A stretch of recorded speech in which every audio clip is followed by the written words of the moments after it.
Hello అండి, ఇది వాణి వీణా గారి గురించి మాట్లాడుతున్నాను. వాణి వీణా గారు అంటే ఎవరు అనుకుంటున్నారేమో, అదే వేణుస్వామి వాళ్ళ భార్య. ఆవిడదే ఒక 2-3 అవర్స్ బ్యాక్ ఒక వీడియో చూశాను.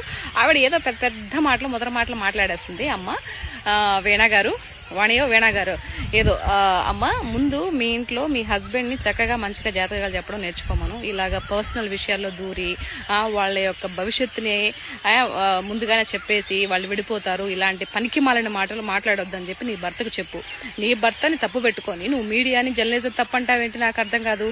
మొన్న నువ్వు అంబానీ పెళ్ళికి వెళ్ళావు కదా, మరి అంబానీ కొడుకు కోడల గురించి జాతకం ఏమైనా చెప్పన్నా మీ ఆయన చెప్పావా? చెప్పనాల్సి ఉండి వాళ్ళు మడతెట్టేవాళ్ళు.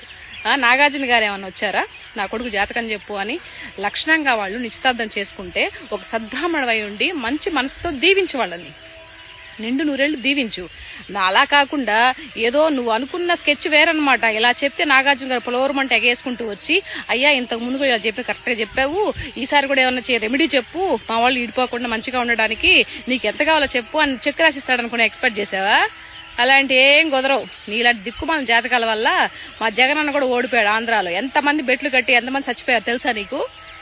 నువ్వు ఒకటేసారి 5 ఏళ్ళు 10 ఏళ్ళు కాదు, ఏకంగా 30 ఏళ్ళు సీఎంగా ఉంటామని చెప్పారు.